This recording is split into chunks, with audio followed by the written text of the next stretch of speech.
get everything that we want out of the film. But I think with this one, it was a good job, as I say, about the writer and the director. Okay, so we're talking about Mike Flanagan. Um, as I said, when I watched this film, when I first started watching the film, I watched the movie. I got into about 10 to 15 to 20 minutes into it. I wanted to turn it off by that time. It just the way it started off, and I should say in the very beginning of the film, it started off cool and it started off okay. I like the way it started off. I like the scene where you had the little girl where she was walking out in alone by herself outside, and then she walked over.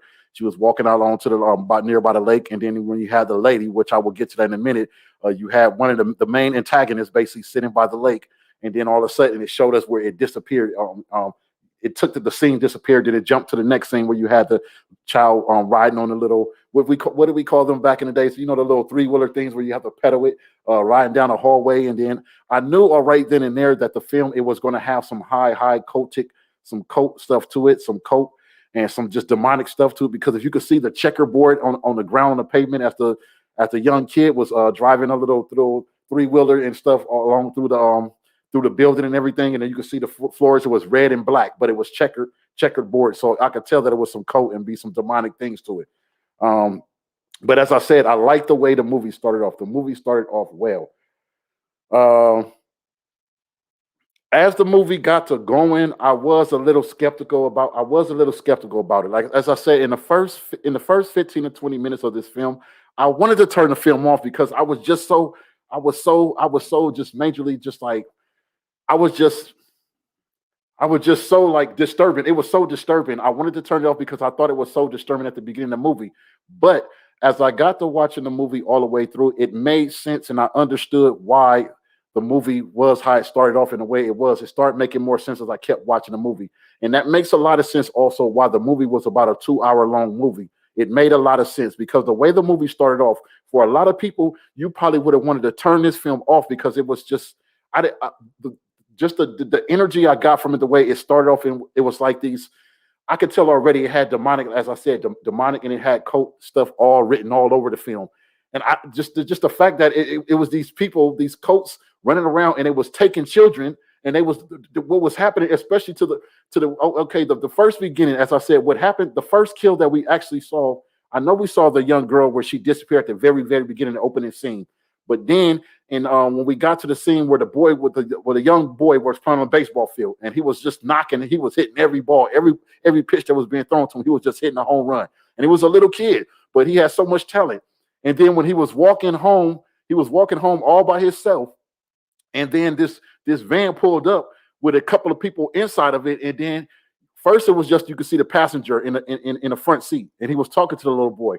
What I thought was just so weird. I was like, I'm just sitting there like, I'm hoping this boy is not going to sit here and try to get inside this vehicle, because the passenger guy was sitting here saying, okay, hey, nice game. You did well. You pitched well.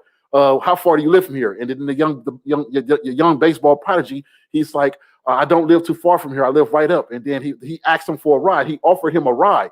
And I'm so sitting here. I was like, please, this boy, do not jump in this vehicle. Do not get in this vehicle, because see, we know. Come on, you guys. I know for a lot of you guys know. We know when you're a young child, and I'm pretty sure your parents have taught you, or whoever was your adult supervisors, or whoever was your parental guidance. I'm pretty sure they taught you as a kid.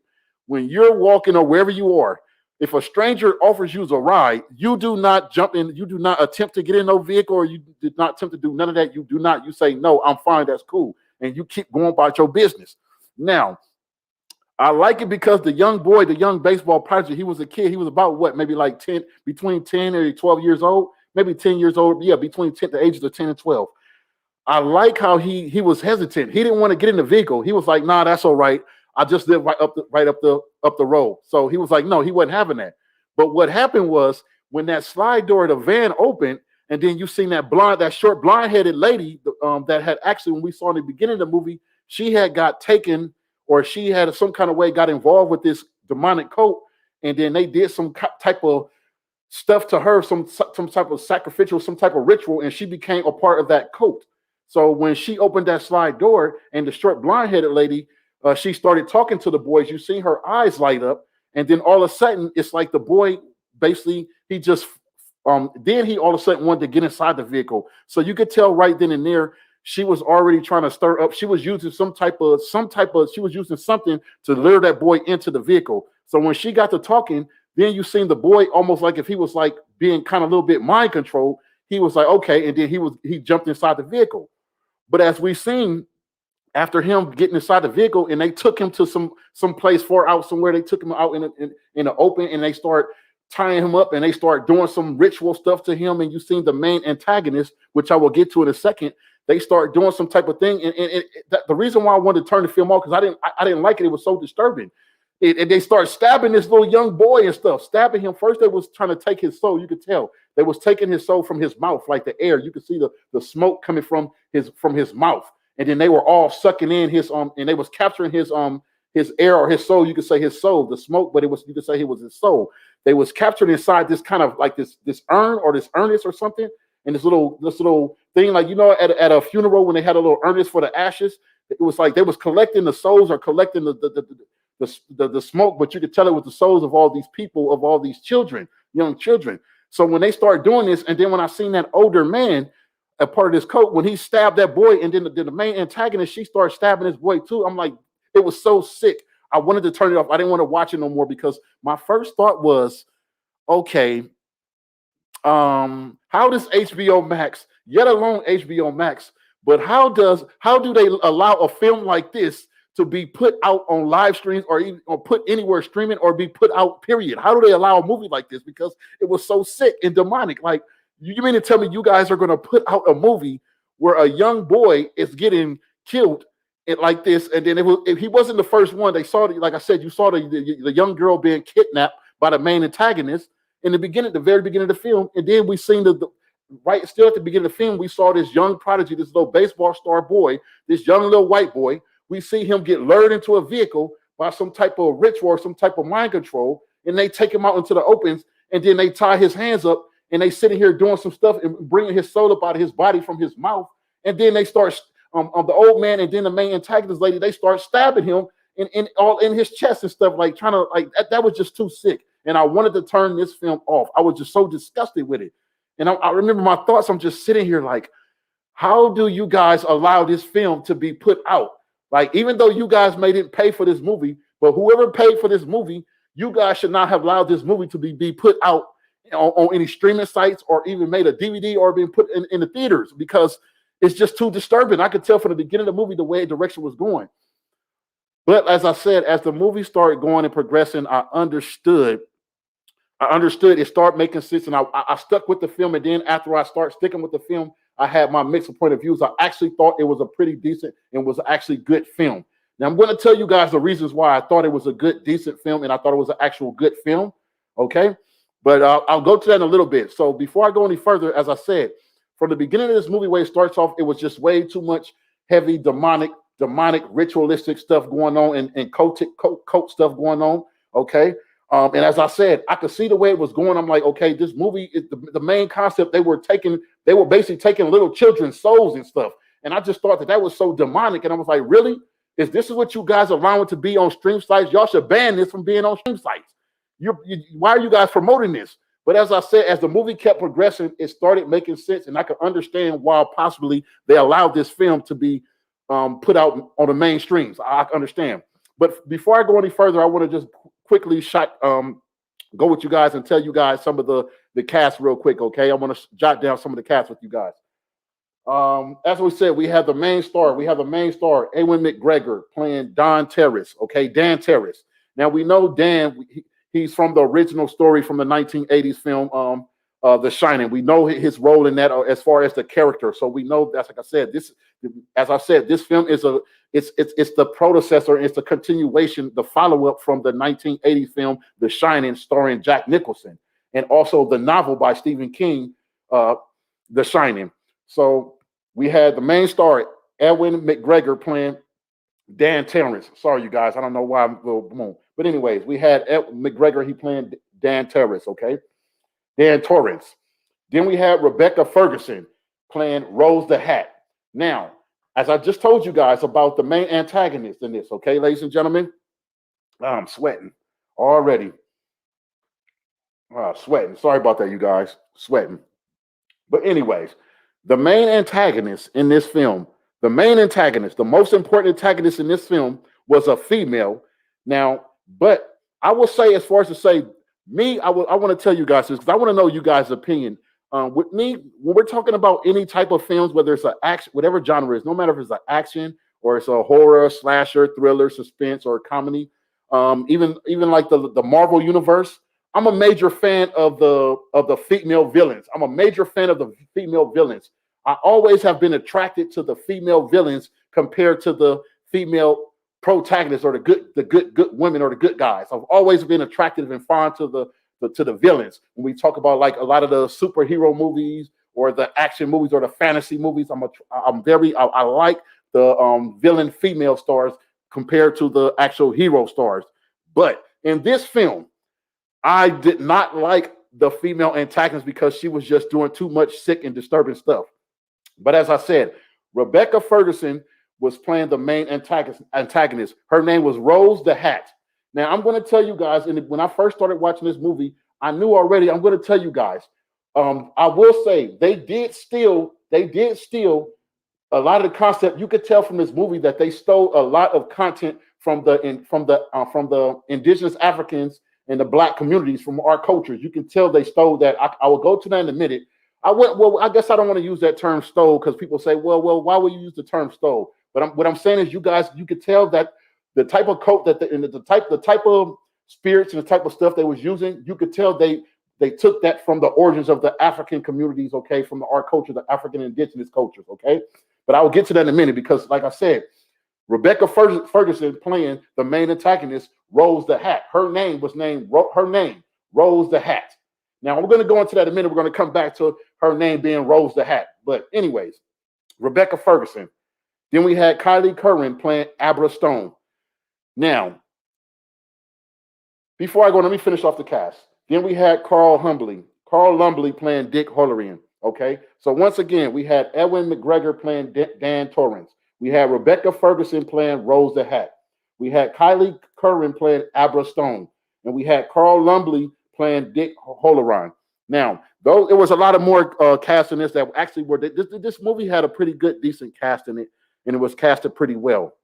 But I think these were the main cast that was stood out to me. So this is why I named them. I could have went down. I wouldn't waste too much time listing every casting because there was actually some other decent, pretty cast in this film, which I think would contribute to making this film actually be a decent and good film.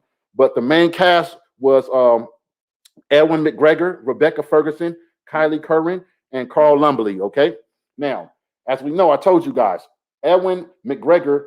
If you guys don't know Ewan McGregor, a lot of you guys should know from the Clash of the Titans, that whole saga with the Clash of the Titans. Remember, he was the son of Zeus, and he had to go and fight off the evil Hades or all this stuff, all that, etc. You guys remember from the Clash of the Titans, it was a two-part film to it. Also, Rebecca Ferguson playing the lead antagonist, Rose the Hat. Kylie Curran playing Abra Stone. Now, what I really like, my favorite cast in this film was Ewan McGregor playing Dan Torrance and young Kylie Curran playing Abra Stone. They were my favorite two cast members. Of course, like I said, I like Ewan McGregor. I think he does a good job. He does a decent work. I like a lot of things that he's been in. He's done a phenomenal job. So I have nothing bad to say about Edwin in this actual film. I think he did a good job. Now, what I was impressed by also was the young actress, and may I add, the young black actress, Kylie Curran. I think she at playing Abra Stone. I think she did a phenomenal job, and she was all the way through the movie. Now, what I did like, I'm glad I didn't turn this film off in the beginning in the movie in the first 15 to 20 minutes of this movie, because young Kylie Curran, she did not pop up and appear in the movie until after about 30 to 45 minutes of the movie. But in the first 20 minutes, 10 to 15 to 20 minutes, she was not appeared in the movie. So I'm glad I didn't turn this off because I would have missed something very important. But as far as after the first half an hour of this movie, she was in the rest of the movie. And the movie was mainly focused about her, the connection between her and Dan Torrance, played by Ewan McGregor. So as I said, I was really proud of Kylie Curran. I think she did a phenomenal job.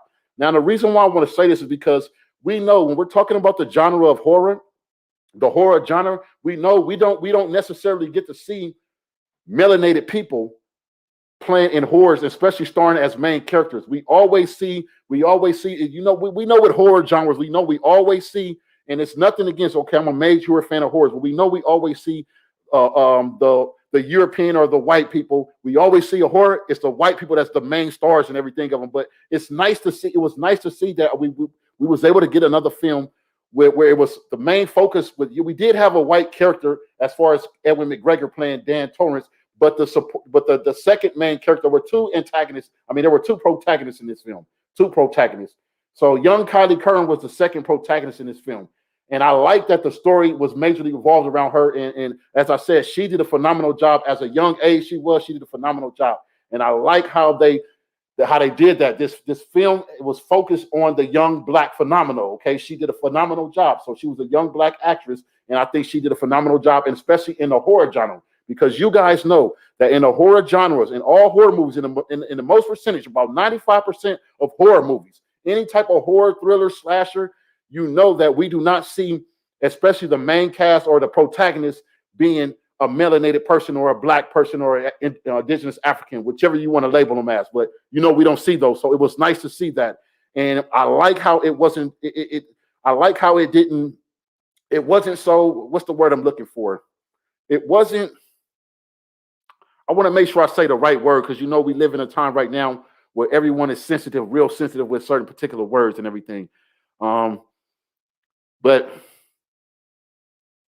I like how it wasn't the common perception of a black person, or whether it's a black female or a black male. I like how her perception and her character, it wasn't the average perception of what everyone is used to and the masses are used to of a black person, especially in movies, and especially pertaining to specifically in a horror film. Okay, because we always see in a horror film, we always see that a melanated person gets picked off in the beginning. So I love that about this, that we actually got to see where not only being a black person, but a young black actress being out through the whole movie and actually surviving the whole movie. And the movie revolved around her, okay? But as I said, I think young Kylie Curran, she did a phenomenal job playing Abra Stone. And it touched bases on some things, but I think, as I said, this touched bases. Like I said, we know that this movie, it pertained to the original adaptation, the 1980s, The Schein, starring Jack Nicholson. But if you notice, they kept saying the Schein. They kept saying your Schein. This was the main thing that stood out to me. They kept saying the Schein. It's almost like you're saying the chosen ones, or like saying the gift, but they called it the Schein. They said certain particular individuals had a Schein, and every one of them had a different Schein. So we knew that Edwin McGregor playing Dan Torrance, the adult male, he had a Schein. But also young Kylie Curran, she had a Schein. She had even a bigger Schein than even the antagonist. So that's why she was the one that was actually able to contact Dan Torrance, but she kept calling him uncle. I know it probably confused a lot of people, like, wait, this dude is white. Why she keep calling him uncle and she don't even know him? Why she keep calling him uncle? But like I said, they obviously had to have some type of connection. But I like how they kept saying she used her Schein in order to connect with him. And then she left when she was supposed to be in school. She left school one day because she kept having visions. Her Schein allowed her to have visions. And then she ended up leaving, not even going to school one day. She took a trip and went over there to where he lived at and found him. And she told him, okay, I saw the coat. She saw the whole thing that happened to the young boy in her dreams while she was sitting there sleeping. Or she saw the whole thing what happened to that little young boy that we saw in the beginning of the movie, where the young boy got that ritualistic stuff was happening to that young boy. She saw it. And then the main antagonist, Rebecca Ferguson, playing Rose the Hat. She remember when they were sitting there stabbing that little young boy. She remember when we saw her turn to the left. She kept looking off to the distance, and then she told them after they kept doing it. She was like, "Somebody is watching us." She was like, "One of them is watching us." I seen one, and she said, "This one is very, very strong. They have very strong. They're even could possibly be stronger than any of us." And then she said it was a female. It was a young kid. It wasn't an adult. So then you could tell throughout the whole thing, the main antagonist, Rebecca Ferguson playing Rose the Hat, they were trying to find this young girl. They was trying to find Abra Stone, played by Kylie Curran. They were trying to find her, but they couldn't find her because her powers were way bigger than theirs, okay? But we'll say Schein because that's what they called it, the Schein. but I would say it's another term for a gift or some special abilities, which I will say, I do believe that a lot of us, whilst I do believe certain particular ones of us, we have Scheins in reality. We have particular potentials where we can tap into certain things. But a lot of us, we get to think, oh, no, I was just tripping, or I was just crazy, or maybe I'm just imagining things. But I do believe that this film was touching bases on reality. I do think that in the reality, in the real world, a lot of us, we do not understand that and realize that we do have special potentials and abilities. But when we're able to understand those abilities, that's when we're able to see and foreshadow things. But anyways, as I said, I think it was just a phenomenal job. Now, as I mentioned to you guys, I told you guys about the particular incident. I told you guys about how this movie, you could tell with this coat, what they were doing. The coat, the coat, we're going to get into the coat real quick. So the coat name was the True Knot. That was the name of that coat, the True Knot. Okay. Now, you could tell because all these coats, they were wearing them hats. They were wearing particular hats. And then you could see the outfits. They were wearing regular coats, but then they were wearing like kind of the like kind of long trench coats. So this is why I say they were taken away from the indigenous African and African communities. They were taken away from our culture. You can tell, excuse me, ladies and gentlemen, but you can tell that they were using, they were the main focus of the powers that they were using for evil satanic way. They were using voodoo. Okay, so they were stealing a part of they were using voodoo. You look at this, I know some people are like, oh, they were using magic and they were using some type of evil magic, but it wasn't just magic. They were using voodoo. So for those of you guys that don't know, if you want to know what type of stuff that they were using for evil intentions and purposes, they were stealing, they were taking stuff from the indigenous African cultures and communities. This was voodoo practices that they were using. So it's obviously that they had learned from wherever they picked this up, the little bit they picked up, and they start using it for evil purposes. And see, this is why I tell a lot of people why I personally feel that voodoo is commonly known as something evil, okay? Because you have had other cultures outside of the indigenous African communities. They have tainted the culture of voodoo, and they have turned it to evil. So whenever we see voodoo, we always look at it, it's portrayed as evil. I can go count so many movies. You got all the zombie movies, all the Resident Evil movies, all the Child's Play movies, the Child's Play franchise, and even this movie. It's just always the portrayal of voodoo as an evil way. So this is why the masses of people, we look at voodoo as evil and satanic. And anytime someone mentions voodoo, or we see someone that possibly practicing voodoo or into voodoo, I know a lot of people like, oh, they into devil wicked stuff, but it's not true. Actually, it's not true. It's just about the people that are taking the culture and stealing the roots and stealing the origins. They're stealing and trying to use a type of culture that they don't properly understand, and they're using it for evil deeds. And this is when you get these evil things. So this would happen in this movie. So for those of you guys that have seen this film, this is the type of magic that they were using. They were actually using a culture of voodoo, okay? Majority located in the region of West Africa, okay? We're talking about in Togo, Benin, Nigeria, all in Mali. These are the areas where the actual voodoo, the origins, the originality of voodoo. I'm not talking about, because we know we have in New Orleans, they got it voodoo, and then we have in the Caribbeans, and you know we have hoodoo. That's the tainted down. That's when they start mixing the European religions and European stuff, mixing it with some of parts and bits from the voodoo origin. So that's when we came with the names of voodoo and hoodoo, okay? But I'm talking about the origins of voodoo. That's the actual origins, the original names. The etymology of voodoo and hoodoo is voodoo, okay? But anyway, you can tell they were using a heavy lot of West African culture inside of their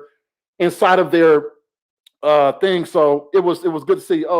How's it going? I got visited by voices in the building. Hey, visited by voices. Nice. Thank you guys for being in the building. Off the Grill podcast. Thank you for being in the building. Bombastic reviews. Thank you for being in the building. Much respect to all you guys. Thank you guys. My first podcast. My first live stream. So we're going in. But anyways, going on. Oh, also, if any of you guys want to jump into the live stream, I will. If you guys want to, just let me know, and I will share the live stream site into the comments. That way, you guys can jump in if you choose to. But as I said, the movie, you can tell it was using the origins of the spirits and the type of magic they were using. You could tell they had that voodoo style to the West African cultures. And even the way they dress, as we know by Rebecca Ferguson, the main protagonist, the main antagonist in this, you could tell the way she was dressing with the hat. That's why they called her Rose the Hat. She had the hat and she had the trench coat, so you could tell they had that kind of voodoo style to them. So it was nice. I liked it. It was cool. I thought it was so cool. It was so cool. As I said, the first 15 to 20 minutes, I was like, I wanted to turn the film off because I'm like, no, this got too much. It's too evil. And they're sitting here killing children and stuff. And the way they killed that young boy that was a baseball prodigy, I was like, what is going on here? But as I got to going, I seen how it started making sense.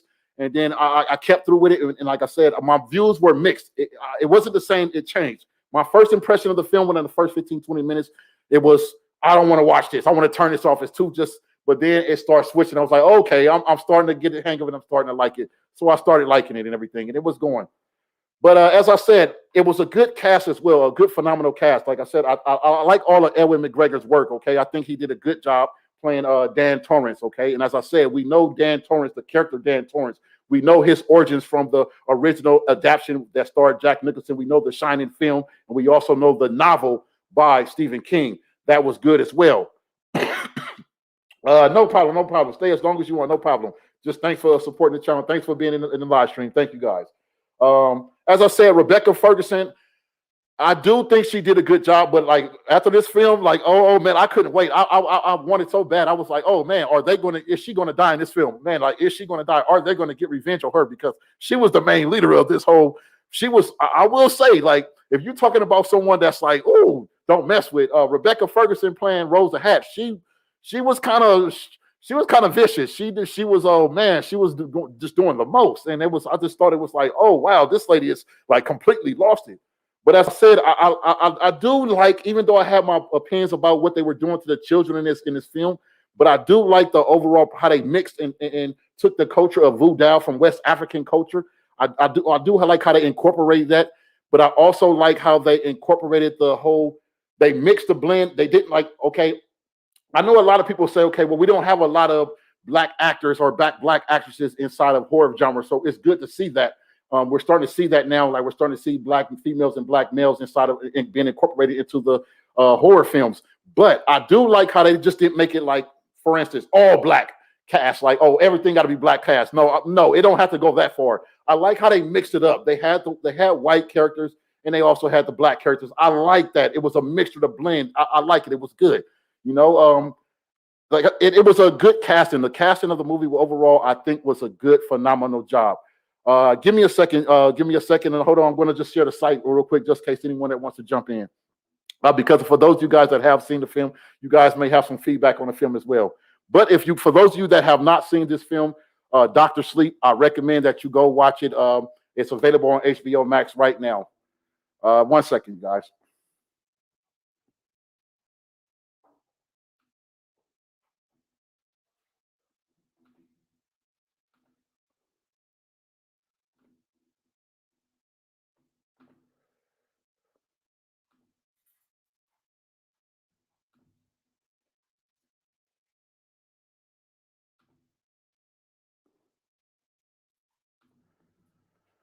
All right, the site has been shared. Okay, yes, Jess Graham, yes, Jess. Oh yes, the cast was very good. I liked it. All of the cast members, all the actresses and the actors in this film, they all did a good job. Personally, I like everything that all of them did a good job. As I said, even though I have my opinions and views regarding Rebecca Ferguson's role playing Rose the Hat, I still did like her performance. I do think that she did a good, phenomenal job in this film. And what I also like is that with the antagonist versus the two protagonists, because this was a film where we had multiple protagonists. We had Dan Torrance and we also had Abra Stone. As you can see, Abra Stone, her first name was Abra. We know like abracadabra, so we knew it was magic. But as I said, the whole concept of them having shines. There you go. We got Mr. Bombastic. Oh yes, add to the stream. There you go. How's it going? What's up, man? Thanks for having me on. No problem. We're watching Dr. Sleep tonight, huh? Oh yeah. Adding one more person. Hold on. You should have a couple more coming. Yep. What's going on, MJ?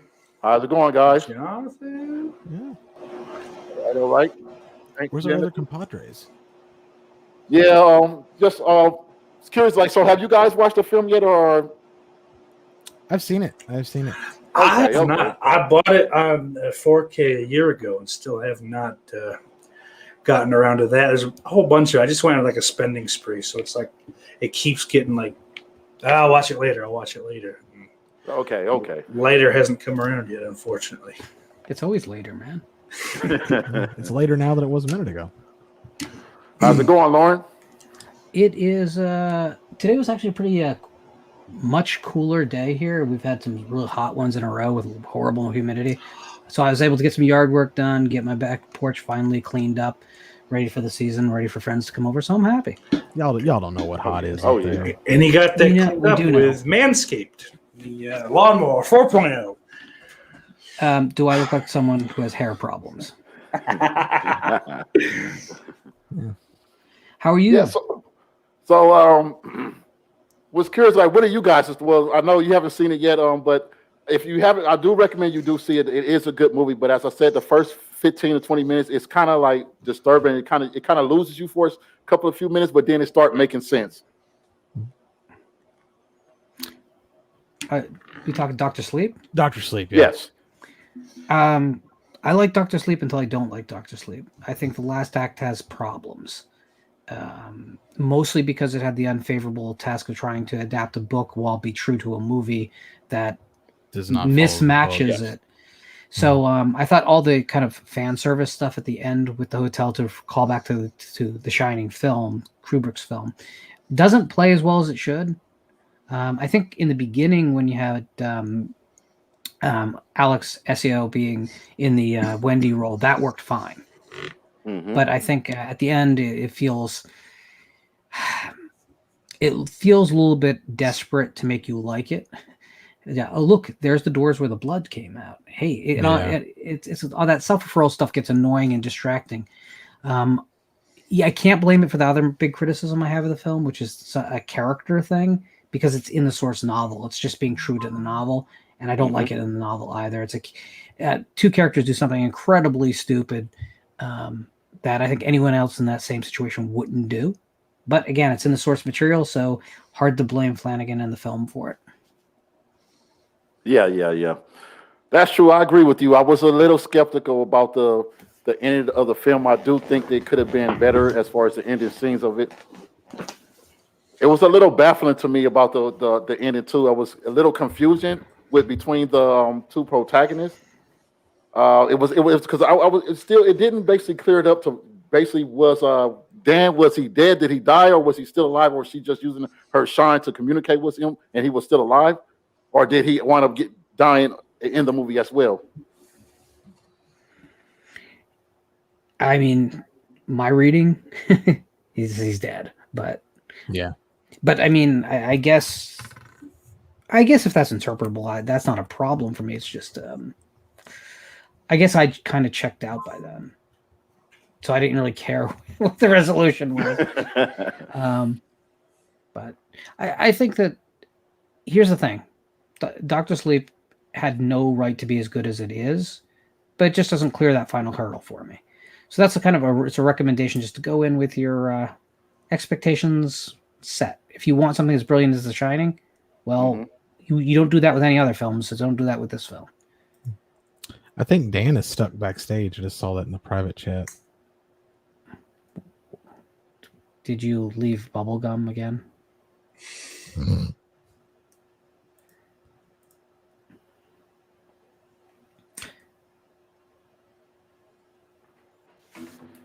Oh yeah. Over like what would you guys give it personally for you guys that seen it? What would you guys give the film overall rating of it, just in general, on a scale of 1 to 10? Yeah, 4 or 5. 4 or 5. 4 or 5. It's a very watchable movie. It's not something I won't revisit it like I do The Shining. But I mean, it's a comparable film. It's decent for a follow up, something like that. I tend to give schoolhouse grades to films. I could see me going with a C plus or even a C. I wouldn't go as strong as a B minus. just because if it made its mistakes in the first act, it probably would get there. But when you make it at the end of a film, that's a little bit more vital. So, Mr. Schein. Oh God. Oh, I don't think Kathy needs to be here. Hey, baby. Oh no. How's it going, Daniel? I'm doing well, MJ. How are you doing? All right, all right. Hot day, but still hanging in there. Yeah, it's hot here in Oh, my God, Atlanta. it's so hot here. it's finally not. Hot as But it hell. will. Yes. Have you seen the film, Daniel, Dr. Sleep? I have. I actually really like Dr. Sleep quite a bit. A lot of people prefer the movie ending over the book ending. It's one of those. What's the book ending? Shocking. Not to interrupt, but It's been a while since I've read it, so I have to pull up the comparison. But just in general, a lot of people preferred the movie over the book, actually, which was strange. That's not usually how it goes, but yeah, overall, I mean, it's not The Shining, but I don't think anybody expected that it was going to live up to that. But I was pleasantly surprised. I actually saw them back to back in the theater. They did special double feature screening, and they play well. Now I feel like, I feel like now when cold winter night, I usually watch Shining once a year. I'll sit down and just watch them both. I was impressed. how about Elliot from E.T. playing Jack Torrance? And doing a good job. Doing Oh, an you didn't awesome like job. it? You didn't like it? I don't like any of that cosplay stuff at the end of the film. I just It's don't like hard any to of it. do Jack Nicholson, but I thought he did okay. Nah.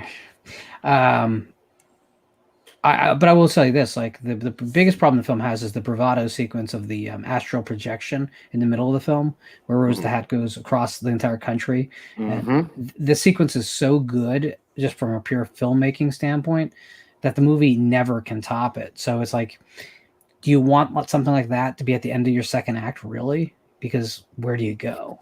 And yeah, it doesn't help.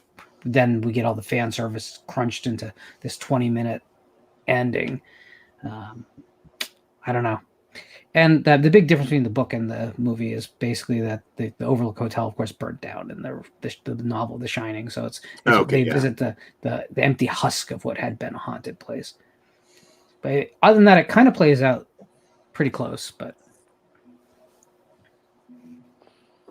Okay.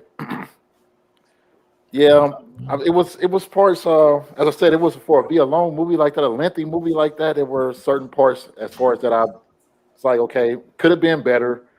As far as my rating, I think I would have gave the film overall because of the casting. I think the casting was pretty decent as far as the overall cast, and I do like the role the job that Rebecca Ferguson did as the main antagonist.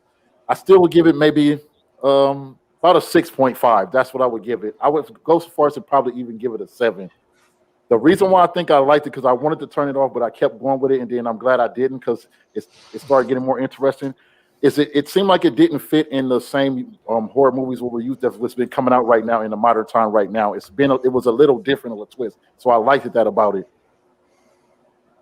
I don't know about you guys, but I'm very like with all these movies that are coming out, with a lot of them are like either they're being reboots or they're being remakes or pretty much a facsimile of a lot of stuff that we grew up with from the 90s and 80s and 70s. Like, okay, can we get something different and mix it up a little bit?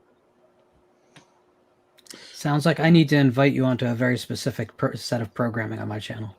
Oh yes, oh yes. Well, we do have Antlers coming up. I'm very excited for that. So there are other Hearing things. some mixed things. Hearing some mixed things about that movie. I haven't heard anything, but I'm I hoping. think it looks good. The trailer is awesome, but I'm hearing that Let's see.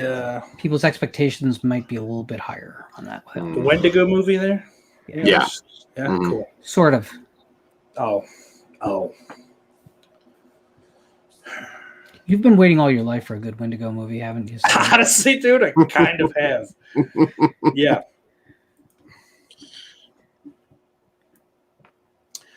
Jess Graham. Jesticles. Oh. What's up, Jess? Jess's comment doesn't make it all the way across the screen because YouTube has censored him.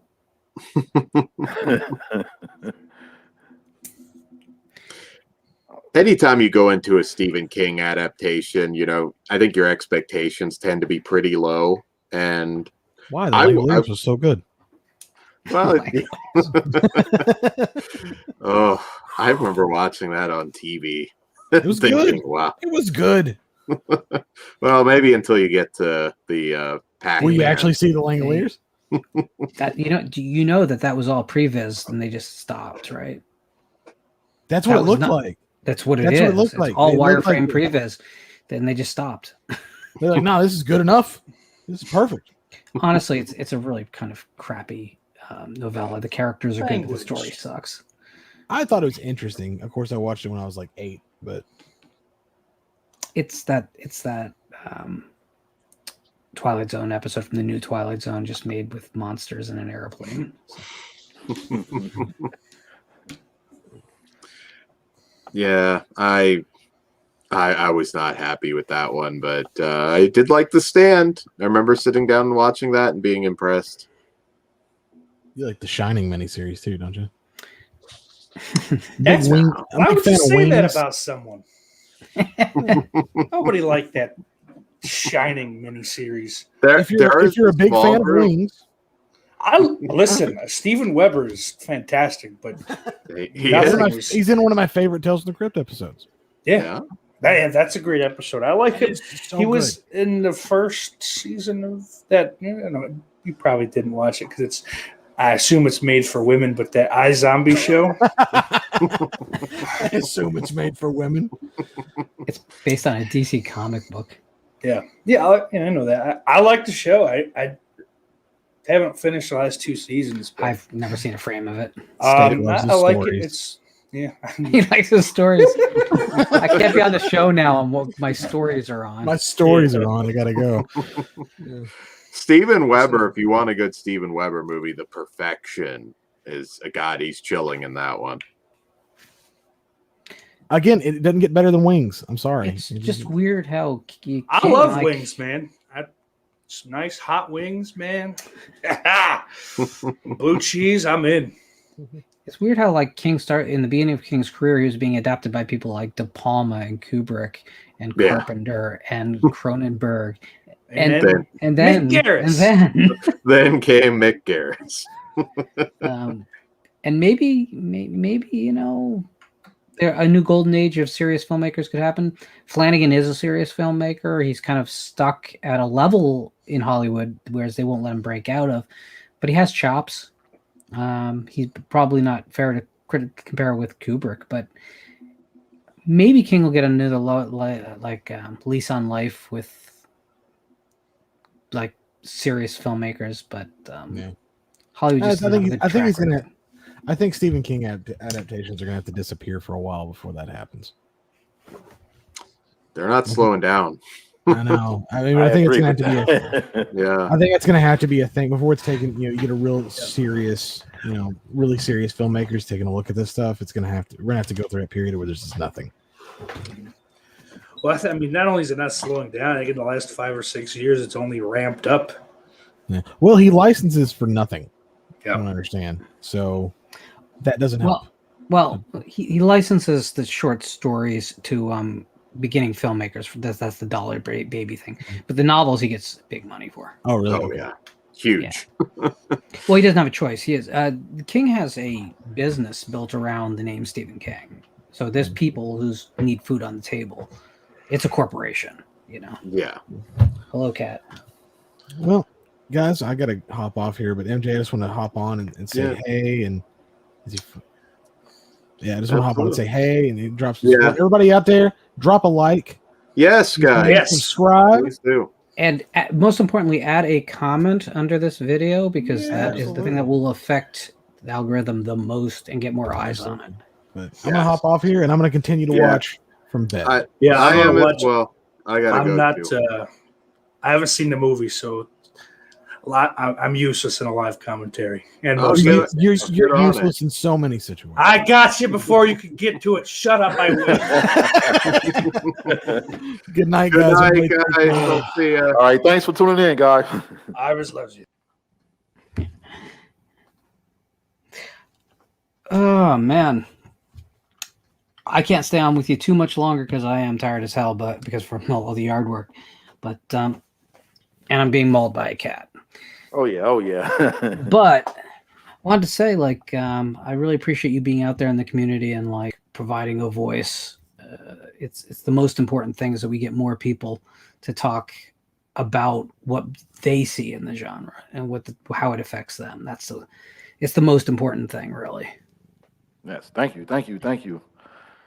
Because I know I've been a little skeptical as far as like I know remember my first time being on the live stream. I just wanted to sit back and observe and see how you guys go, and then kind of get used to it and then go in. But I was skeptical about doing the live streams, but I'm like, okay, just got to get more comfortable with it and do it. And I have some because it's crazy. I remember from a live stream we were doing when you mentioned about trying to build the community, and that was my thoughts when I first started doing the YouTube with these. Is I wanted to see this community be big and make it be a growing community.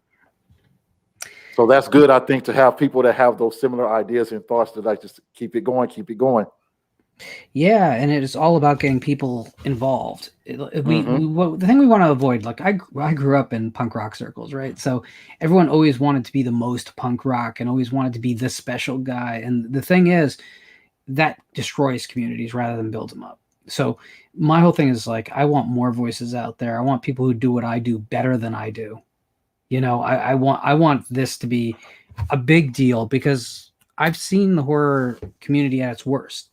And I think we can make it better and without all the artificial stuff. No slogans, no catchphrases, no going out of your way to be politically correct or whatever like that. Just like everyone treats everyone with respect. We go out there and we talk about what we love and what brings us together. Then we don't have to do any of the other crap, you know? Yes. So I think that's what's important. And it's funny. I think I know exactly the show you talked about when you introduced an idea that I wanted to see a community kind of bloom around. I've gotten that reference from so many people. Like, it's funny. I didn't plan that the day I said it, but it made an impact. So as you go forward, just keep dropping those apple seeds, man, because you're going to build trees. Okay. I appreciate that. Because there's people who will watch you that will never think to watch me. There's people who watch Steak that would never think to watch either of us. And the thing is, eventually, as we network and we show up on each other's shows and we do other things, we will build a real community around, again, something we love. Too many times in life, we build communities around things that we hate or we want to protest or we want to be angry about. How much more wonderful is it if we're coming together around something that actually unites us? It's so rare today in 2021. That's the goal. Yes, I agree. But so how are you deciding which films you're going to cover?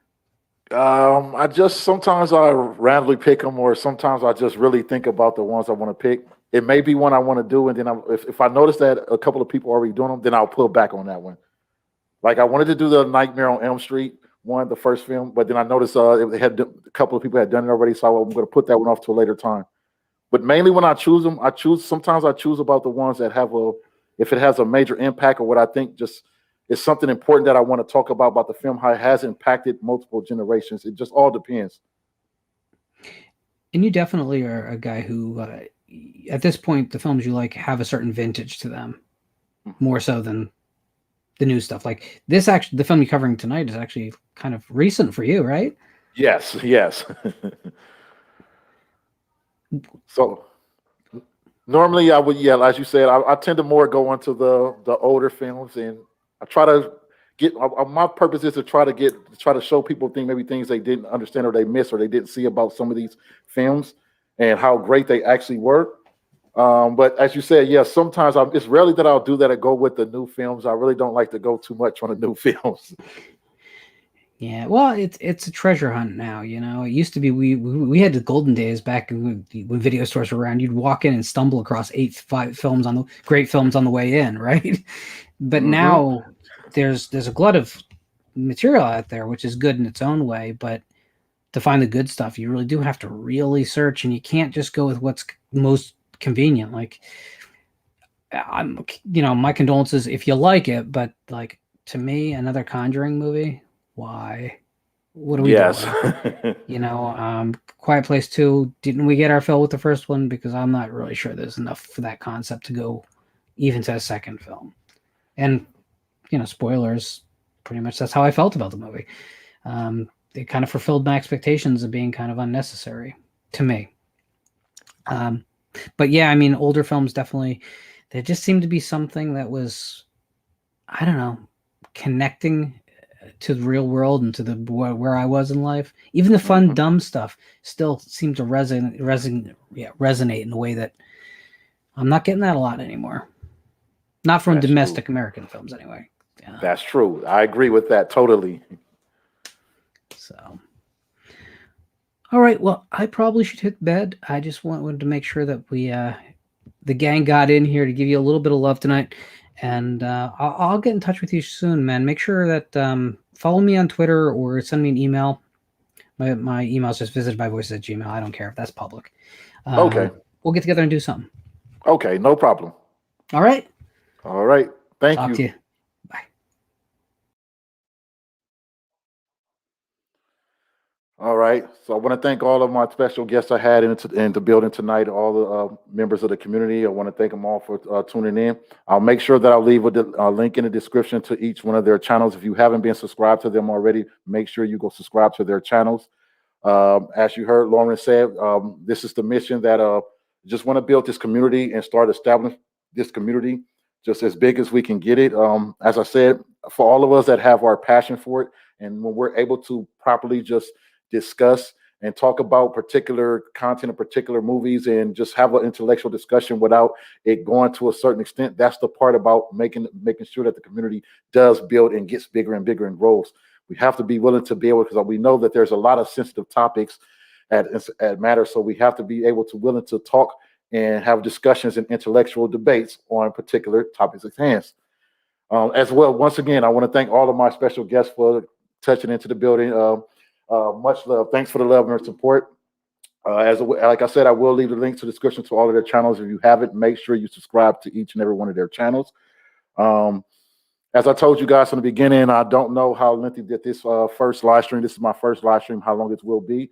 I just want to touch a couple of bases on a couple of more things, and then probably going to shut this live stream down. But once again, thanks to all the community members that joined into the live stream tonight. Now, as you guys heard from when you heard Loran and when he was talking we're talking about the movie Dr. Sleep, about it being it's from the adaptation from the book and compared to the movie, and actually even from the original film, the adaptation, the Schein. I totally agree with him. There were sections of the film that I think that they tried to make it be really touch bases on the actual film itself, on the novel itself. But I do think that they were missing some important key things from the book, from the novel written by Stephen King. For a lot of you guys that haven't read the book, then you probably won't understand our point of view. But I do think that they were at certain parts trying too hard to mimic certain things from the actual novel itself. But as I told you guys, overall, as I mentioned earlier in the live stream, if I had to give this movie a rating, I would give it a 6.5 or a 7, because I think it was an all-around well casted. It had a pretty good, decent cast. I do like the backstory of the film. I like how it wasn't the same as what we're used to, because I mean, we know when we see the modern era, we see a lot of these films, it's a continuous repeat, a cycle of the same thing and over and over and over and over again. And I'm just like, is there not any more talent in Hollywood? Is there not any more talent? Will you please give us something new? Like, it got to be something better. Like, enough is enough with all these reboots, with these remakes, or even these mimics or these facsimiles of stuff we already seen. You guys got to have some originality to these new films in a new modern times. You guys got to come with some originality. And if you don't have originality anymore, no more creative juices, I recommend you start going outside of Hollywood and seeking some new talent, okay? New writers, okay? New screenwriters, new story writers, new book writers, new authors, even new filmmakers. Just start implementing some new ideas and things. Because as you said, some films that we have, even in this modern time, it's like, is it really necessary to come out with a new film? I agree. The Quiet Place, to me, that was not necessary to make a part 2 of that. The Conjuring 3, okay? I was mixed decisions about that. I was happy to see that because I remember when when the Insidiouses and the Annabelles were all out, and they kept making makes. I kept saying, when is it going to be another Conjuring be part 3? But when I actually saw the film, I was disappointed. I mean, I know a lot of people may have liked the film, but me overall, I was disappointed to a tad bit. Now, I'm not saying that I love the Conjuring franchise, but I think that's why I'm a little biased with it, because I was I was ready for this Conjuring 3, and I thought the expectations I had for the Conjuring 3, I expected it to be more than what it was. Now, I'm not saying it was a trash film and it was not garbage, but I just think that the Conjuring was missing something. It was missing something. It could have been more than what they gave us. And I thought that the dialogue, and as far as the storyline with the young man Arnie, who basically was being locked up for killing his landlord, I think that it through points of the movie and segments of the movie, that it was a little bit slow and a little bit kind of boring. Like, okay, can we get some more pickup actions? I think with this Conjuring 3, I think it was my least favorite because for one reason, one of the main key reasons is I was like Vera Farmiga role as I didn't like from the first two Conjurings to the third Conjuring. I just think that she was trying too much, or maybe they had her, but she was trying too much to trying to mimic the actual Lorraine Warren in the part 3. I just think she left away and steered away a little bit from her original self, her original role, and her original performance in Conjuring 1 and 2. So that's why I was a little like disappointed in that. I wanted to see some of that same vibe from Conjuring 1 and 2. But overall, it was not a bad movie. It's just I was a little bit disappointed in Conjuring 3. So that's why I had my dislikes about it. And that's why I was upset, because I would have so much expectations for it. But if I had to put it on the rating out of the best films, it would not be. It would fall to be the third least likable. Conjuring 1 is my most favorite, and then Conjuring 2, and then Conjuring 3. As I said, it was not a bad, terrible movie. It was okay and it was all right. But because I had expectations for it, and because it was things I was looking for and seeking for, the Conjuring 3, I didn't get that, and so that's why I had my dislikes about it. But it was, once again, it was not just a trash movie, but I do think it was a little dull throughout certain parts of the film. So that's why I was feeling a certain way towards it. Yes. Off the Grill podcast. Yes.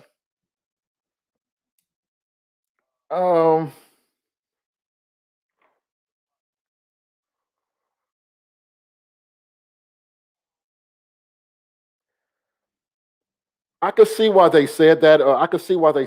But I don't think it was too much of a more of a of a police procedural. I'm curious to know what is the reason why a majority of people feel that way. I didn't get that major vibe, but I do understand it. I can see why they said that, because that's what I was referring to. It was just mainly focused on about the court case and the procedures about whether or not like he should be charged, and could someone get off with murder by being determined that they were being possessed by a demon. So I could see why people felt that way, but I didn't think overall that it was too much focused on a police procedure. And as I said, you're right. The movie was good. It was good. I watched the movie all the way through, and I did like the movie, but I was just dissatisfied because it was some things that I expected from it that I wanted to see, and I wanted a little more out of Lorraine Warren. I wanted her to give me some more of that Conjuring 1 and Conjuring 2 vibe. But I still think it was good parts. The movie did. Don't get me wrong. The movie did have good parts to it, and it had good sections where you was like, "Oh man, this was so awesome." I like the whole parts, like the scenes and the scenarios. The part where they were going in deep into they were showing the backstory and they're tracing back to the main antagonist. And I do like how they had to go all the way under to the ground, to the basement, under the house, and they start seeing all this demonic stuff and how the lady, the witch, she was doing all these things. I do like that. I think that it's just the way the movie started about with the young boy being possessed by the witch, and then it's switching and going into Arnie. I wanted to see more of. I wanted them to give us more of Arnie, maybe more of a little action scene between maybe Arnie and versus Vera Farmiga and well, actually the two protagonists, Ed and Lorraine Warren. I wanted to see a little bit more action between them two. Maybe us get to see a little bit more things they showing him being possessed and him doing some things outside of being locked up. But I think he got locked up so quick, and the movie was mainly, we saw most of them going around trying to discover and find out and uncover the reason why why this happened to him and trying to prove the case. So I can see why majority of people felt it was more of a police procedural film. But it was a good movie still. I did enjoy it. It's just that I was a little bit biased because I expected, because it's one of my most favorite franchises of the modern era. Like you would say in the mid and late 2000s, it's like personally overall my most biggest franchise, The Conjuring. I like Conjuring even more than the Insidious and the Annabelle franchise. I still think that Conjuring is my favorite franchise. So that's why I was a little biased with it, but I did like it, but I did have dislikes about it. Okay. So yeah. Other than that, as I said, with the modern films, as I said, besides a few films, for instance, like too many of these films, they're just too much piggybacking on and trying to mimic the old movies. And I just like, you guys got to stop that. You have to stop that. You got to start giving us something new and something fresh. I mean, like I said, if you guys don't have enough creative talent or you guys can't come up with new projects, you got to start seeking them outside and bringing in new projects and new talent. As we were discussing earlier in the live stream about the old eras, the classic eras compared to the new modern eras, I do think the modern eras, they're just doing a lot of mimicking of the old eras, just mimicking, and we're getting these reboots. It's like, just stop. Enough with the reboots. Just stop. Please, just stop with the reboots. If you guys understand what I'm saying, some franchises, it's best to just leave well enough alone. Just leave well enough alone, okay? Don't tank the franchise by trying to make it for the new generation. Because if the new generation wasn't out during that time, then just leave it alone and let them go on with their and just leave it alone, and maybe they can go back and watch it on DVDs, but don't keep trying to remake stuff for the new generation or the new kids. No, stop that, because sometimes you guys are tainting franchises. Give me 1 second, ladies and gentlemen.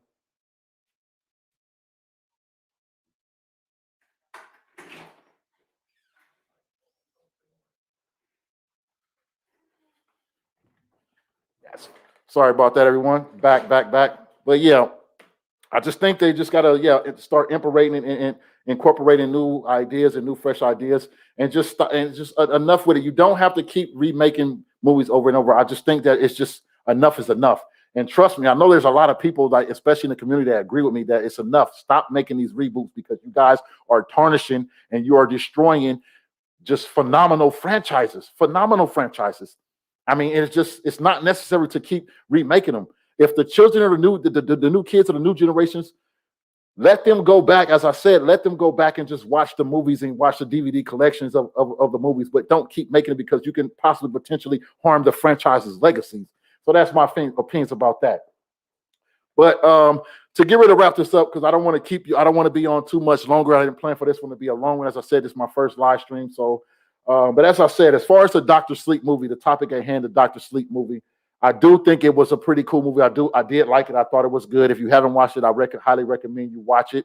The beginning is a little confusing, and the beginning does have a lot of just adult mature content, and it's very cultic in the beginning, and then it's like, okay, it was just so like violent, like it was crazy. But as it keeps progressing and keeps going on, it is a good film, and I think overall it's a good cast.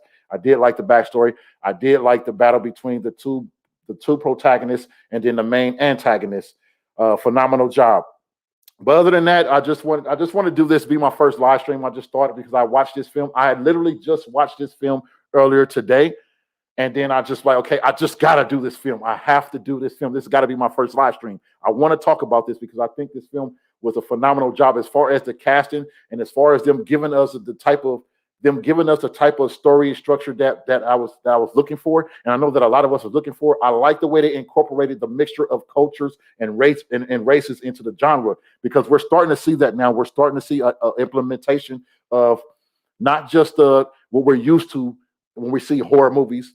We're starting to see a different type of cultures being implemented into the franchises, and then they're actually having long and significant and relevant parts in the franchises or the movies that they come out with. So that's a good thing I do like. Overall, as I said, the rating I give this film was 6.5 or a 7.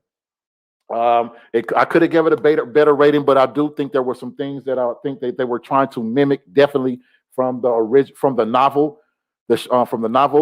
The Shining, and also from the adaptation, the 1980s film adaptation film. I do think there was also some things they were trying to mimic heavily from the 1980 film starring Jack Nicholson, and also the novel The Shining. I do think there were some things they were trying to mimic, and it's just like, no, stop that. No, don't do that. Don't act like some of us have not seen and have actually read the novel and the book by Stephen King. Stop that. Don't do that.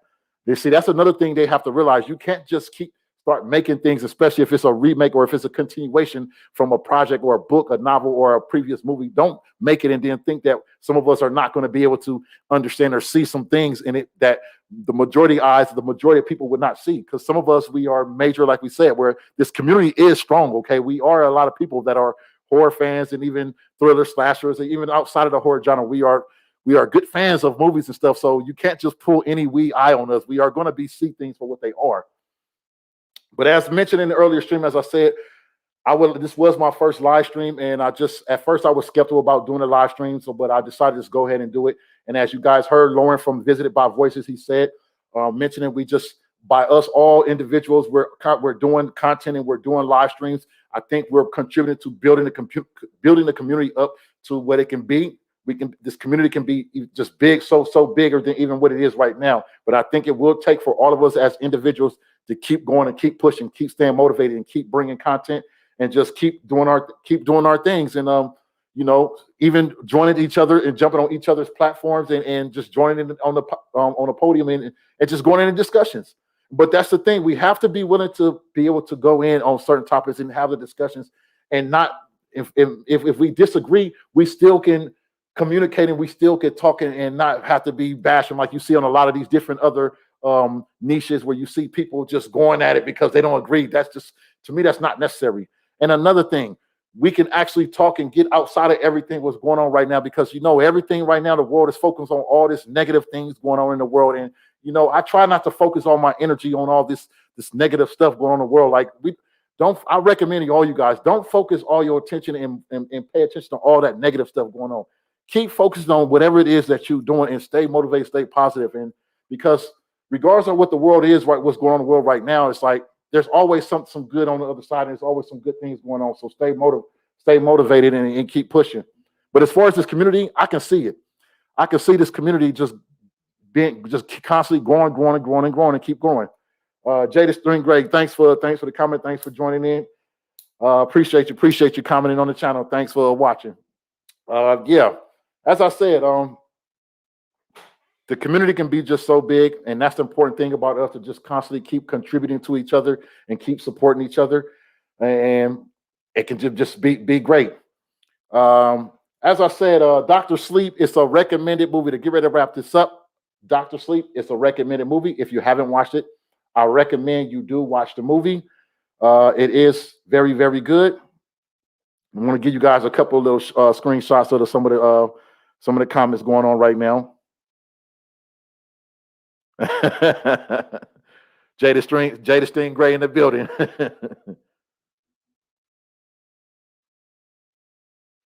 Oh yeah.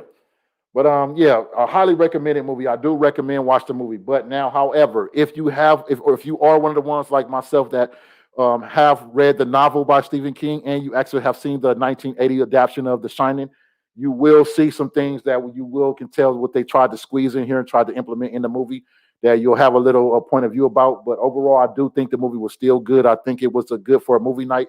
And I actually think that it wasn't just a mimic of what we're used to, or a lot of these movies having the same kind of backstory over and over and over and over again. So I like it.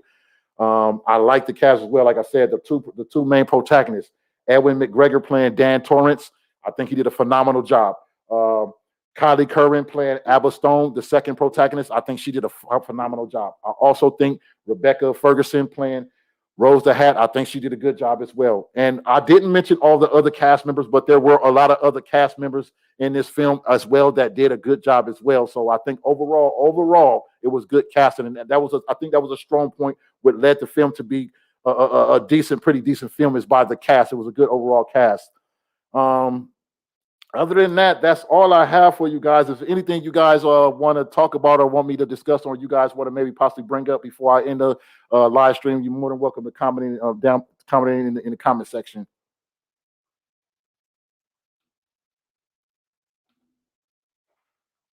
Oh yes, yes, yes. That's you're right. Jaythestingray, definitely. I do want to see the director's cut too, as well. I want to see it because I actually saw the director's cut, like they're showing the director's cut, and I'm like, okay, bam, I want to see it. But because I had just got through watching the film earlier to sorry, ladies and gentlemen, but I just got through watching the film earlier. Well, actually, I watched it once already. I saw it halfway through, but today I went back and watched it earlier today. This morning, I watched the film all the way through. So, and then I just went in. I decided I wanted to go ahead and do a live stream on it later on today. But I do. You're correct, Jaythestingray. I would like to see the director's cut as well. I want to see what will be the difference, or I want to see if the director's cut will give us some things, possibly incorporate some things actually that's unique and has some origins and originality to the actual novel itself, and also from the 1980s adaptation. So that is correct. You're actually right on that. I would like to see that too.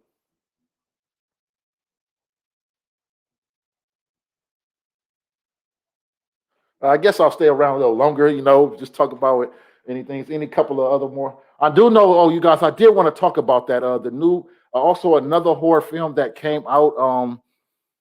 What's it? The Quiet Place 2? I don't know. I don't know how you guys feel about it. After I saw The Quiet Place 1, I was satisfied with The Quiet Place Part 1. I was satisfied. It wasn't necessary. I didn't need a Quiet Place Part 2. I really didn't need a Quiet Place Part 2. But I did watch it. I watched it. I don't think it was trash. I know I've seen a lot of mixed opinions about The Quiet Place 2. I've seen mixed opinions and points of views about it. I don't think it was just all the way completely trash, but I do think that it really wasn't necessary to give us a Quiet Place Part 2. It's not necessary. From a Part 1, I was like, that was enough. I do want to mention on that, and maybe possibly, I'll tell you guys what, if one of the other members of the community, if they wind up doing a live stream or touching base on the live stream revolving around certain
Okay, I'm back. Okay, thank you for that. It did cut out. Yes, it did cut out. You're correct. It did cut out. There are some, like I said, there are some films that I do think that just it's not necessary, that I've actually made multiple films, and I was thinking to myself like, it is not necessary to make a Part 2, and it was not necessary for a Part 3. What is the point of it? I don't know how you guys feel about it. Okay, thank you. Off the grill. I don't know how you guys feel about it, but one of the films that I thought that it didn't make no sense for them to, I don't know. I had mixed point of views about it. For example, The Grudge. I didn't understand what was the point of making multiple Grudge movies. I really didn't understand that. I really didn't understand. For me personally, I think The Grudge 1 was good enough for me. I really think it was good enough for me.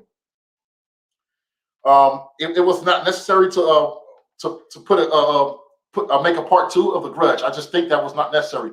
Now, that's not to say that the Grudge whole franchise was a bad and terrible, was trash. It's just that from watching, I remember watching The Grudge Part 1. I'm like, okay, this was enough. It was enough. I didn't need another one. But then when they came with the second Grudge, I'm like, okay, like it's not necessary. So I do think they need to start considering that, like possibly don't some films don't make a part 2. Now, what I do think, the reason why they do keep making, why they attempt to try to make part 1s, part 2s, and part 3s of particular films, is I think what they're trying to do is they're trying to build up and they're trying to establish. I think they're trying to get what we had during the 70s, 80s, and 90s. I think they're trying to get what we had. Those franchises where we knew it didn't matter. Like, for instance, the Friday the 13th saga. Friday the 13th, we knew they could make a Friday the 13th 1, 2, 3, 4, 5, 6, and so on and so on. And we knew that they were going to be bangers, and we knew that we were going to keep going. The Nightmare on Elm Street, 1, 2, 3, 4, 5, etc., etc. We knew. Child's Play 1, 2, 3, etc. We had those films. Halloween, can't forget about Halloween. My most favorite franchise, Halloween. 1, 2, 3, 4. Like, we had those franchises where they could just make so many movies, and it was just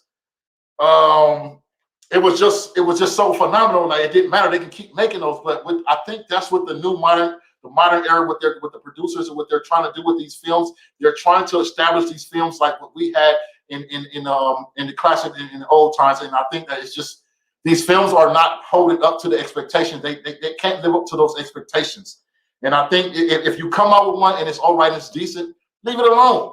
Come up with another film, but leave it alone. Don't keep trying to do that. So that's what I think they're trying to do. I'm curious to know what you guys think. I do think that that's what they're trying to do. They're trying to establish some franchises that can be like the ones we had back in the days. I think that's what they're trying to do. And the fact that they haven't lived up to that expectations, I think that's the problem right there, that they're trying to do that. And a lot of these films are just keep trying to do that. But I just don't think that it's going to work. You guys have to really have some real unique unique franchises or unique story structures. Before I go, let me read some of the comments, you guys. Ring 2 sucked. Jaythestingray. Oh, let me get in. Yes. Oh, I totally agree.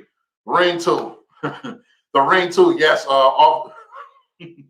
It sucked totally. I did not like that. I was not fond of that part 2 at all. The part 1 was pretty decent. It was cool. It was good, but it was not necessary for that part 2 because that was complete trash to me. So you guys are right about that.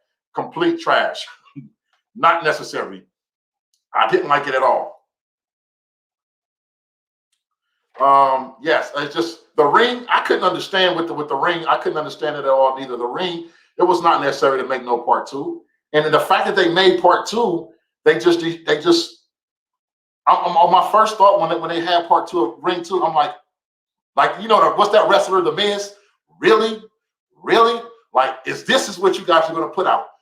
Like, it's just not necessary. And the same thing with The Grudge. I'm like, really? Is this what you guys are going to put out?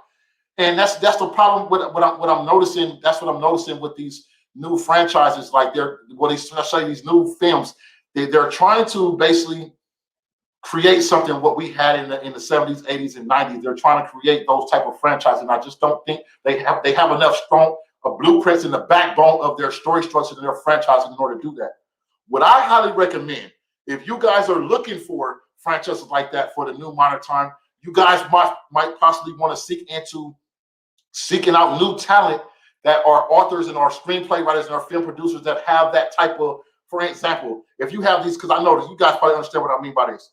We have writers and authors to this day that's probably have like a more of a classic type of writing style. Like if they write horror films or they write thriller films, they have the more they when they write, you can look at their writing and read their writing like, okay, this person is more of like a classic type writer. They have that classic vibe to it. That's what you guys need to find. Find those writers that have that classic uniqueness and classic creativity to it. Find those film producers that have that classic unique creativity to it.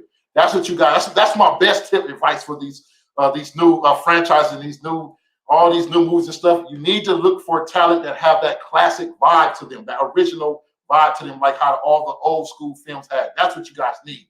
Okay.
All right.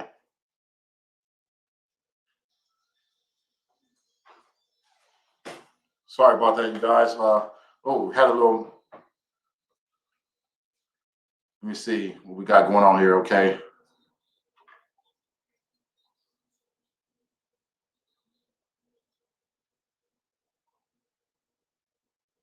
Okay. Sorry about that, you guys. I'm back.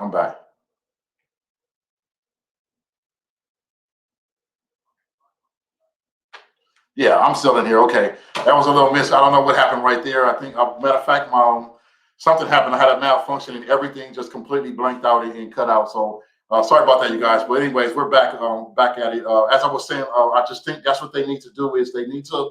I really recommend that they look to going with the new cast. I mean, going with that new talent. Get that fresh talent. Get that fresh talent that has that original old school, that had that old school vibe to them, that have that classic creativity juices. Okay. Now, me myself being a creator myself. Okay, I'm a writer. I write. Have novels.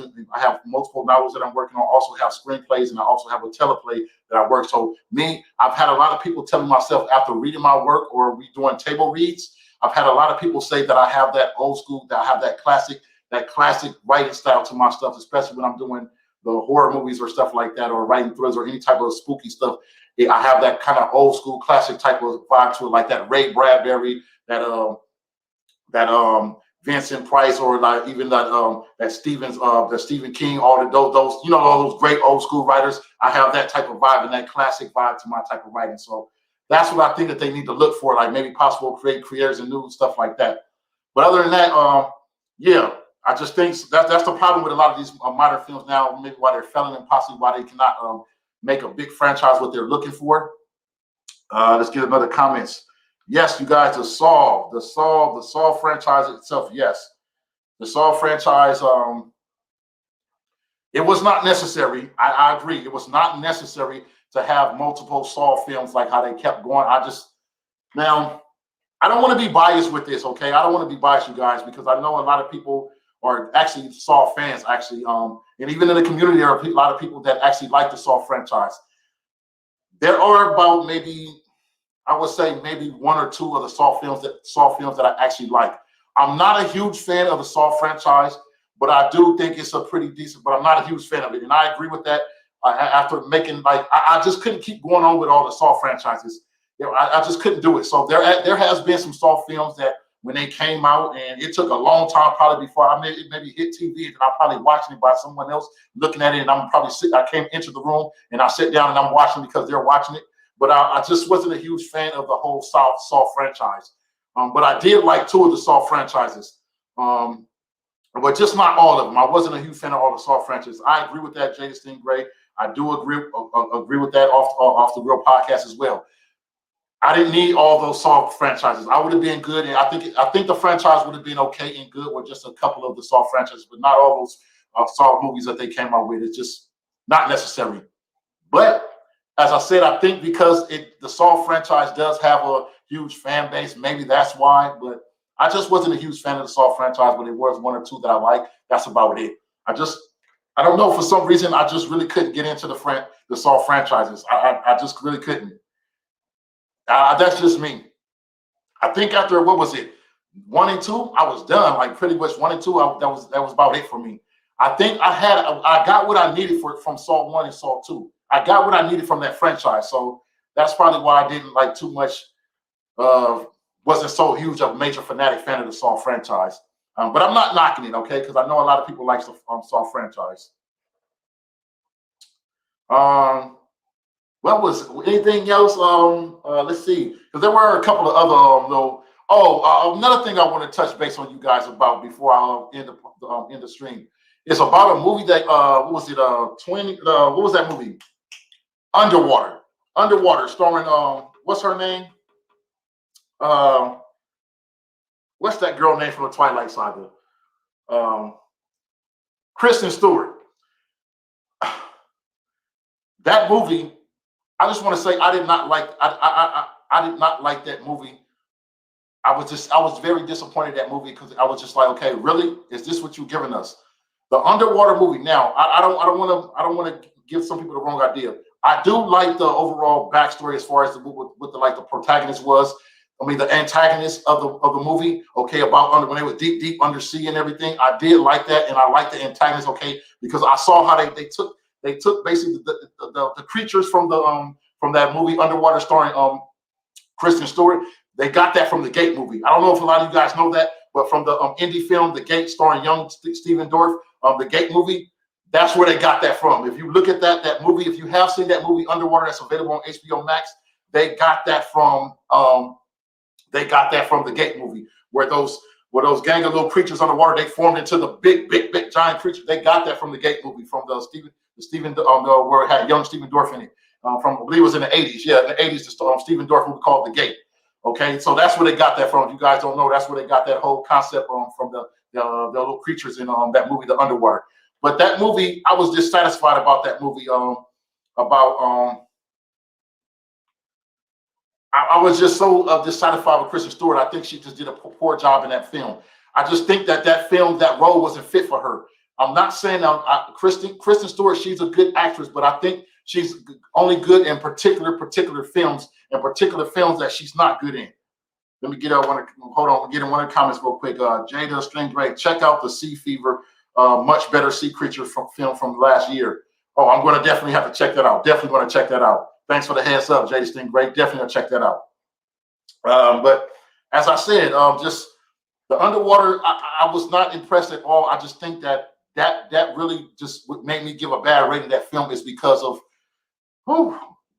Kristen Stewart. I think she just her role in that film. It was just, you could tell she was trying hard. She was trying hard to do the role, but I just think that the role did not fit her. It wasn't fit for her, especially being the main cast, being the main character. I just think it was no. And if you notice throughout the film, it was good that the supporting cast is what made the film a decent film. What's the comedian? I can't think of his name right now. It's at the tip of my tongue. He was in the Transformers movie, the one with Mark Wahlberg, where he got picked off in the beginning of the movie. I can't think of his name right now, but the comedian guy that played that film, I can't think of the Transformers movie. I can't remember his name right now. Wow, it's at the tip of my tongue. But anyways, he was in the film Underwater. I think that he should have been the main character in the film. And I was sad to see, but I kind of already knew that he was going to get picked off in the film eventually, but I was sad to see. I didn't like that he got picked off because I think that he was actually the one that was holding the film up. And while the film was as good as it was, I liked it. He did a good job. I do think he did a good ass job, and I think he the one was like holding the film up. And I would have been satisfied. I would have been happy if he would have had the lead role. I would have been satisfied with that. But I was just dissatisfied with Kristen Stewart's role in that film. I just think that her performance was just terrible. It was just not good, and she should not have. I think she would have been better off being like a supporting cast or having a smaller role, but not being the main cast, not being the main star in this film. No, that film Underwater. Sorry, no. I was not pleased with it. Was not happy at all. But other than that, as I said, as far as we're talking about any new horror thriller, suspense thriller, slasher films, I just think there's only a couple or few that actually are really what we would consider bangers, what we would be considered worth watching and worth bragging about. But I think a lot of the films that are coming out are they're not as good as what they're being made to be, or what they're being blown up to be, or what their expectations, what they're saying and telling us from the previews and everything that these films are. I just think that they're not as good as what they're being pumped up to be. Other than that, I pretty much don't have anything else to talk about as far as any new horror films that I have seen recently. As I said, Underwater, you guys can watch it. It is a decent film. It's cool. It's all right. But when all the supporting cast start getting picked off, and then it's just mainly just Kristen Stewart left, it's just her performance is just what I'm just like, it was hard for me to keep watching the movie. I remember there were parts through the movie where I was just like, okay, I'm ready for this movie to end. When is this movie going to end? Because I was upset at Kristen Stewart's performance in this film. And I'm like, okay, you guys should have casted someone else as the main character. And I would have been fine, cool with her being a supporting cast member, okay? Other than that, that's all I have for you guys. I want to thank all of you guys for tuning into the show tonight. This is my first live stream, so be expecting more and more. I will be coming up with more live streams, and you will be seeing me being hosting and being casted onto other people and collaborating with other people on their live stream as well on the podiums. You got Visited by Voices. You have Jaythestingray podcast. You have a region free You have the region free podium. Okay, I haven't been on a region free podium yet, but I would like to be on one of the region free projects. I would like to be on them. I do follow them, but as I said, all these people I'm listing, I will make sure, as I've told you guys, this live stream will be available on YouTube, and I will make sure that I will implement into the description that you guys will have the links to each and every one of these individuals in the community, especially the ones that were actually in the live stream earlier in the live stream. And you will have the links. I highly recommend you guys go and click and go subscribe and go support all of their channels. Trust me, they do a lot of good work too. Their live streams are on point, active. And as I said, we just hopefully we just can keep going and keeping this community going and keep the fan base going and just keep going and keep building as a community together. That's all I have for you guys. As I said, if you guys have not watched the Dr. Sleep movie, I highly recommend you guys go watch the Dr. Sleep movie. It's available on HBO Max right now, on streaming right now. You guys go watch it. It is worth a watch if you're looking for something good to watch, a good movie, a good horror, a good thriller, something kind of for a good movie night. I would say I would recommend it. It's something that you might want to watch. I think it is a pretty decent film. Okay, it's pretty good. I enjoyed it. I was skeptical at the beginning, but I saw it through and I enjoyed it. And I think it was worth the watch. Okay.